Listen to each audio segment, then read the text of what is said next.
Hello बाबू लोग, आज हम लोग करेंगे झारखंड बोर्ड में फिजिक्स में 2025 में आया गया ऑब्जेक्टिव क्वेश्चन को।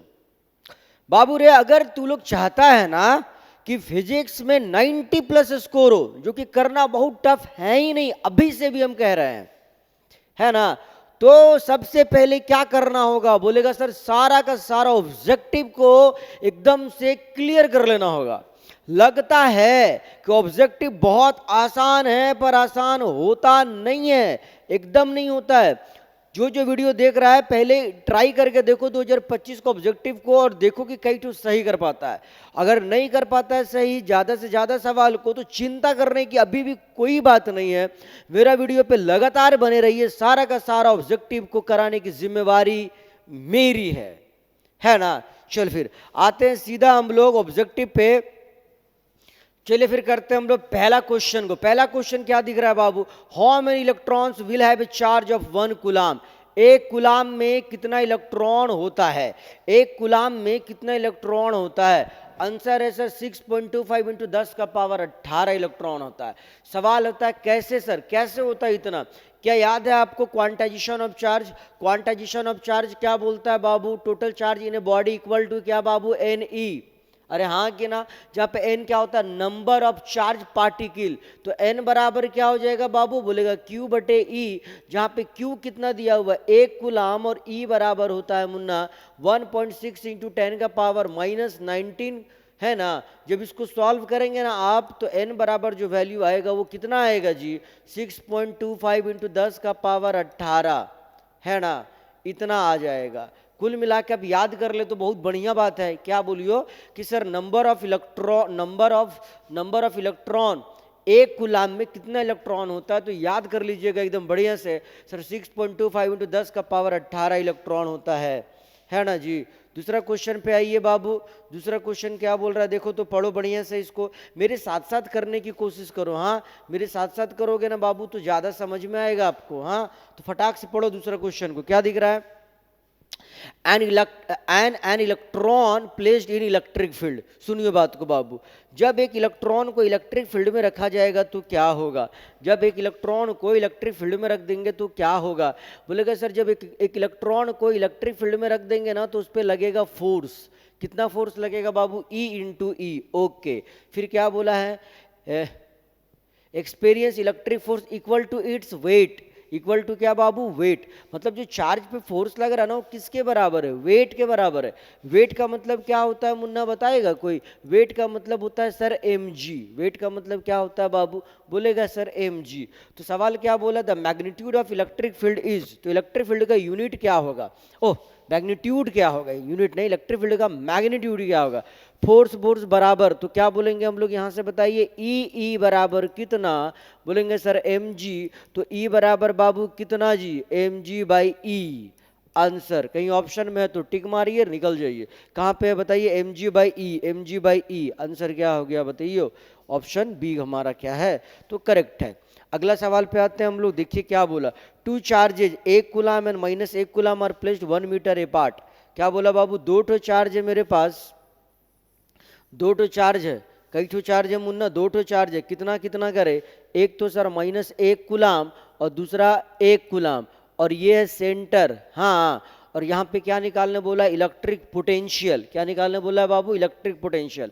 अब अपने को पता है ना इलेक्ट्रिक पोटेंशियल का फॉर्मूला क्या होता है किसी चार्ज के कारण? KQ बटे आर। क्या होता है मुन्ना? KQ बटे आर। चूंकि ये सेंटर है, यहाँ पे पोटेंशियल चाहिए, तो ये दूरी सेम, ये चार्ज सेम, और एक तो माइनस है दूसरा प्लस है, तो टोटल कितना आएगा? बोलेगा सर 0 आएगा।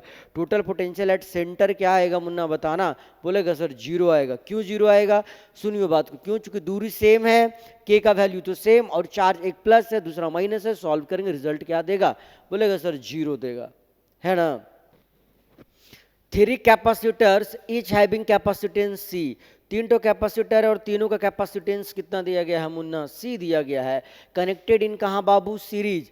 देयर इक्विवेलेंट कैपेसिटेंस इज, क्या बोला बाबू, सुनेगा बढ़िया से। तीन तो कैपेसिटर है और तीनों का कैपेसिटेंस अगर सी है और कनेक्टेड है सीरीज में, तो इक्विवेलेंट कैपेसिटेंस क्या हो जाएगा? बोलेगा sir 1/C net equal to क्या होता है रे? बोलेगा sir 1/C1 plus 1/C2 plus क्या बाबू 1/C3। किसमें? सीरीज कनेक्शन में। अरे हाँ कि ना, ऑफ कैपेसिटर में। हाँ सर, तो इससे सर क्या हो जाएगा? बोलेगा sir 1/C net equal to जो आएगा रिजल्ट वो 1/C plus 1/C plus 1/C, LCM लेंगे तो क्या आएगा? C ऊपर 1 प्लस 1 मिला के 3। ये किसका वैल्यू नजर आया आपको बताइए? 1/C नेट का। तो C नेट बराबर क्या हो जाएगा? इसका रेसिप्रोकल करेंगे तो C नेट बराबर क्या नजर आएगा बाबू? बोलेगा सर C/3। कहीं पर ऑप्शन में है क्या? Yes sir. कहाँ पे ऑप्शन? कहाँ पे? C पे। बहुत बढ़िया। अगला सवाल पे चलते हैं हम लोग। अगला सवाल क्या बोला है बाबू? बोला है 100 वाट इलेक्ट्रिक बल्ब। वाट किसका यूनिट होता है? बोलेगा सर पावर का। वाट किसका यूनिट होता है रे? बोलेगा पावर का। तो पावर दिया गया है ना, connected to a 220 volt. Power दे दिया गया और क्या दे दिएगा? पोटेंशियल दे दिया, वोल्टेज दे दिएगा। तो बताना है रजिस्टेंस कितना होगा। अपने को पता है ना, पावर का फॉर्मूला वोल्टेज और रजिस्टेंस के टर्म में क्या होता है बाबू? याद रखेगा, पावर इक्वल टू क्या होता है रे? बोलेगा V²/R होता है। क्या बोले मुन्ना? बताना, पावर इक्वल टू क्या होता है रे? V²/R होता है। तो अगर हम आपसे पूछे क्या पूछे हम कि बताइए रजिस्टेंस बराबर कितना हो जाएगा यहाँ से, तो क्या बोलोगे बाबू? रजिस्टेंस बराबर हो जाएगा V²/P। रजिस्टेंस बराबर V²/P। भी का वैल्यू क्या होगा यहाँ से? देखिए भी दिया हुआ 220। हाँ, तो 220 इंटू 220 हाँ बटे पावर, और पावर कितना दिया गया? 100। सॉल्व करिए, 0 0 0 0, 22 गुना 22 कितना होता है बाबू? बोलेगा 484। That option A. ठीक है, कोई कष्ट है क्या? अगला सवाल पे चले हम लोग। चलिए अगला सवाल पे चलते हैं। देखो क्या बोलता है, the algebraic sum of all the currents at any point in electric circuit is. क्या बोला बाबू? बोला क्या? The algebraic sum of all the current at any point, algebraic sum of all the current at any point in electric circuit is क्या होगा? बोलेगा sir 0। Junction rule रे,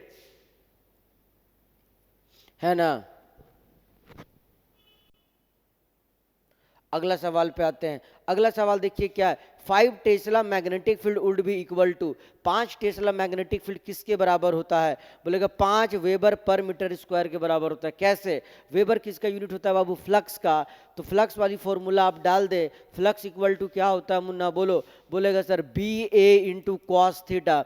यहाँ से बी का यूनिट क्या हो जाएगा? बोलेगा फ्लक्स बटे एरिया। फ्लक्स का यूनिट क्या होता है बाबू? वेबर। और एरिया क्या होता है? Metre square. तो वेबर पर मीटर स्क्वायर किसका यूनिट होता है?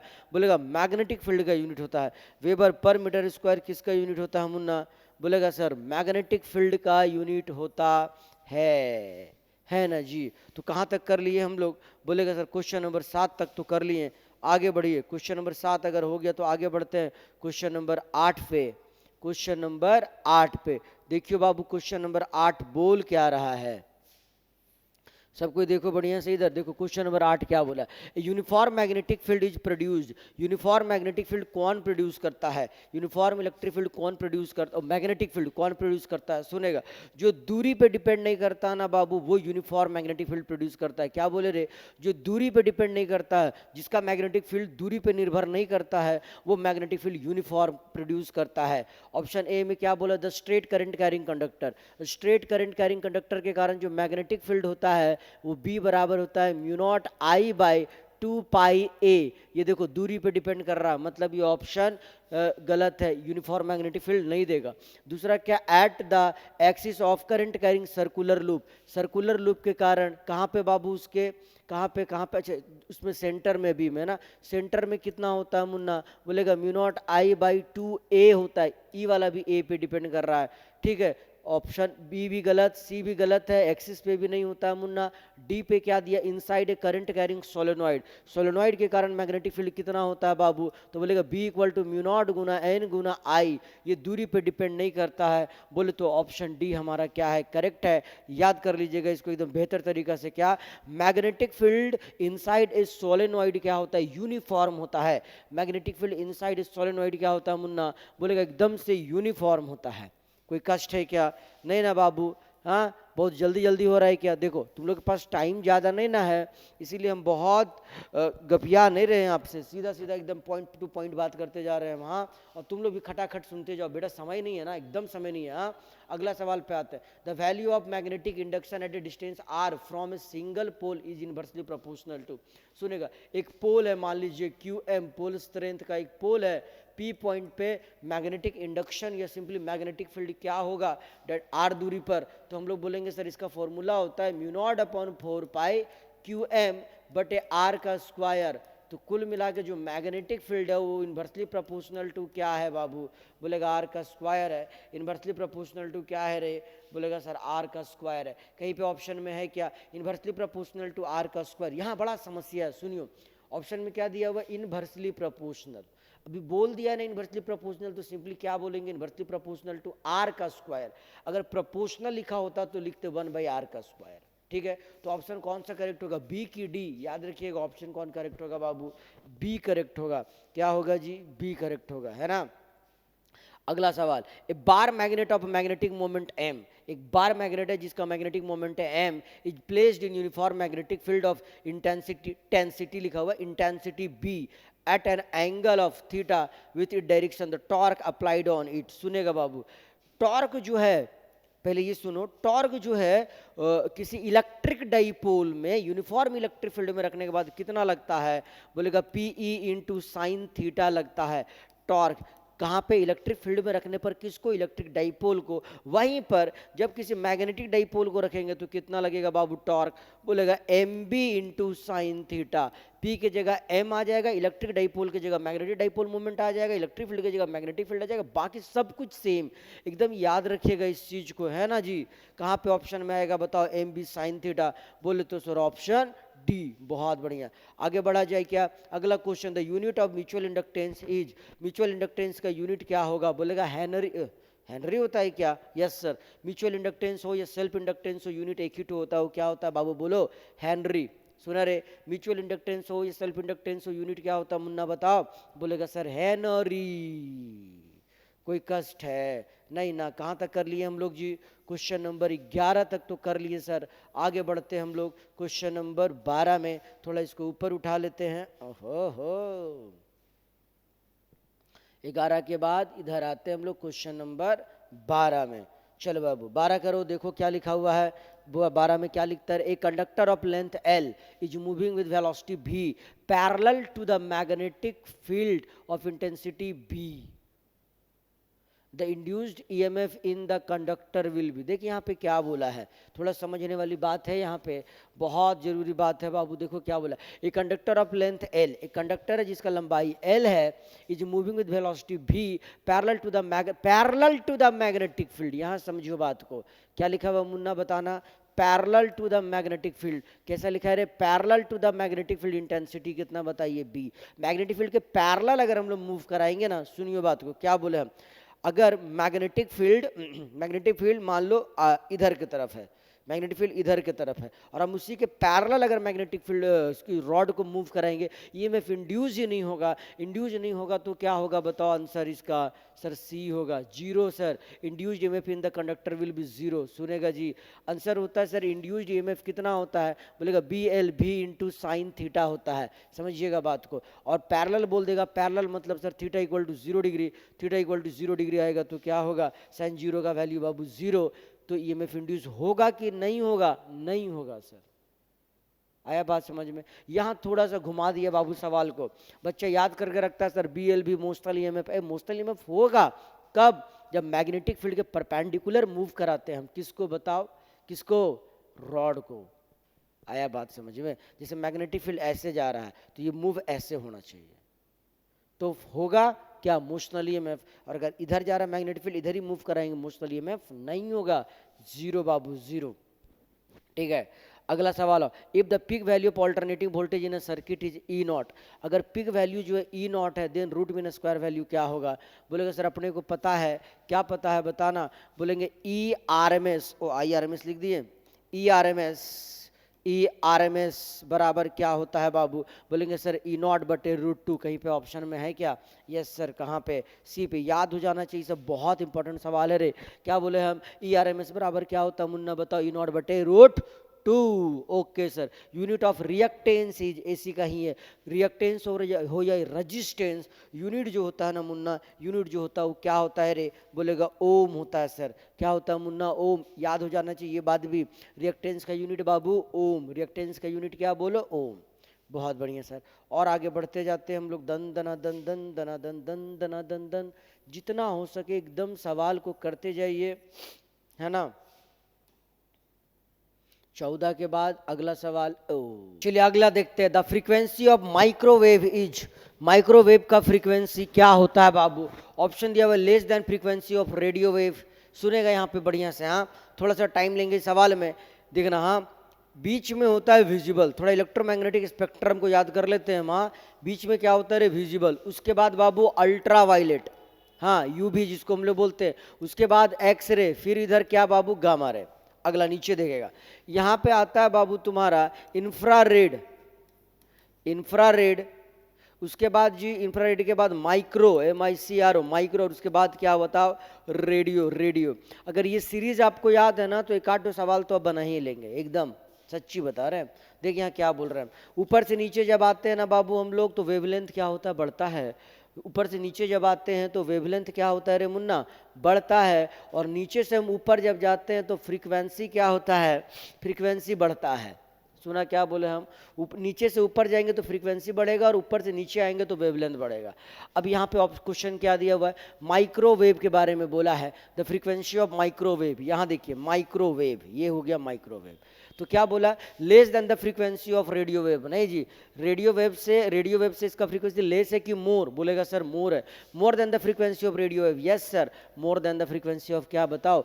रेडियो वेव से इसका फ्रीक्वेंसी क्या होगा? ज़्यादा होगा। याद रखेंगे आप, ये सीक्वेंस को याद कर लीजिए, आपको कभी प्रॉब्लम ही नहीं होगा। हाँ अगला सवाल पे आते हैं। The speed of electromagnetic wave in vacuum is, speed of light in vacuum कितना होता है बाबू? बोलेगा C बराबर 1/√μ नॉट एप्सिलॉन नॉट। याद कर लीजिए, बहुत बार पूछा गया सवाल है। हम क्या बोले? Speed of light in vacuum क्या होता है रे?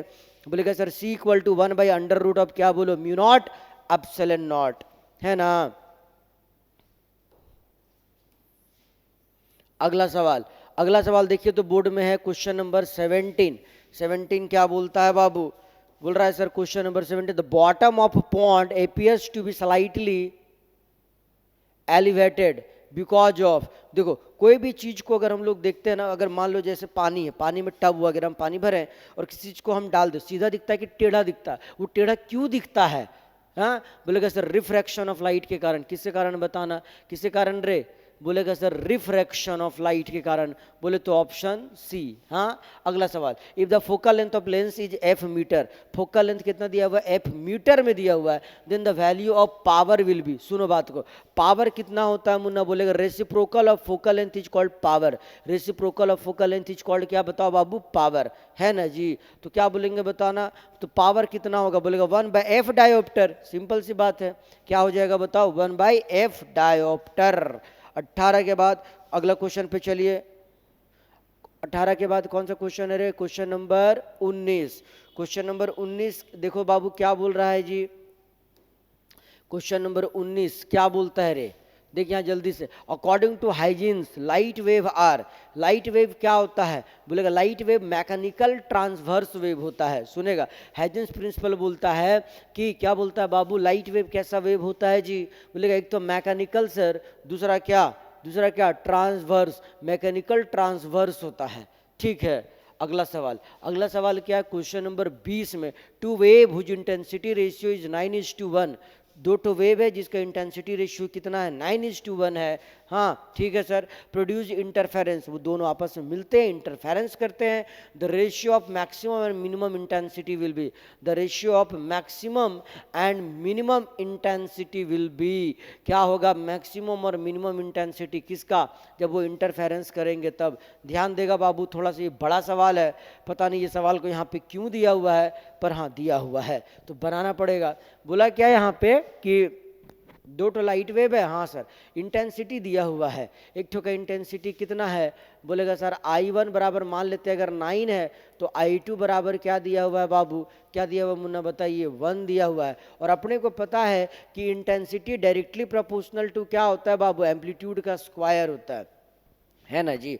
तो इसका मतलब एम्पलीट्यूड, एम्पलीट्यूड आई नहीं, ए इक्वल टू क्या हो जाएगा मुन्ना बताना, ए इक्वल टू क्या हो जाएगा, बोलेगा a equal to sir under root of I. इसका मतलब ये हुआ जो दो लाइट वेव है ना उसका एम्पलीट्यूड का रेशियो कितना होगा, एम्पलीट्यूड का रेशियो क्या हो जाएगा, बोलेंगे सर A1 अगर इक्वल टू, अगर इंटेंसिटी का रेशियो 9:1 है तो एम्पलीट्यूड क्या आएगा, बोलेगा A1 इक्वल टू आ जाएगा सर 3, चूंकि रूट है ना, और A2 इक्वल टू क्या आ जाएगा 1 आ गया। तो सर इसके बाद क्या करेंगे हम लोग, मैक्सिमम इंटेंसिटी और मिनिमम इंटेंसिटी निकालेंगे।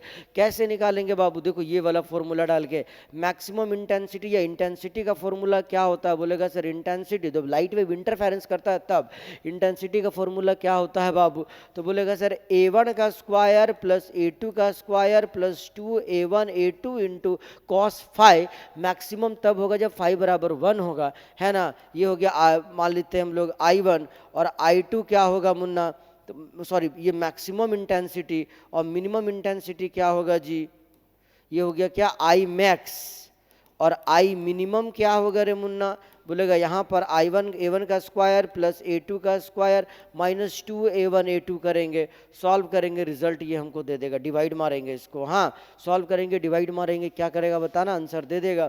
क्या आप ला सकते हैं, लाइए। A1 बराबर कितना है बताना, A1 बराबर कितना है, 3, 3 का स्क्वायर करेंगे तो 9, सॉल्व करते जाना, हाँ इधर क्या आ गया बताओ बाबू 9, A2 बराबर 1, 9 और 1 कितना हो गया बोलो 10, 2 गुना A1 गुना A2 मतलब 2 गुना 1 गुना 3, तो इधर कितना हो गया बताओ, 3 दूना 6, तो कितना हो गया ऊपर बताओ 6, और 6 और 1 7, 7 और 9, 7 और 9 कितना हो गया बाबू बताओ 16, तो ऊपर क्या आ गया बताइयो 16। अब नीचे देखो क्या हो गया, A1 का स्क्वायर मतलब 3 का स्क्वायर, 3 का स्क्वायर कितना 9, 9 और 1 कितना हो गया 10, 10 में से कितना घटेगा इधर 6, तो कितना बच गया बताना 4, काटें इसको तो कितना आया बाबू 4:1, कहीं पे ऑप्शन में है क्या, यस सर, क्या बोलो 4:1। तो डिफिकल्ट क्वेश्चन है, समझना पड़ेगा इस सवाल को, थोड़ा तो टेढ़ा कर देगा, सारा सवाल आसान थोड़ा ना देगा बाबू, कुछ तो सवाल को टेढ़ा देगा ही वो, है कि नहीं।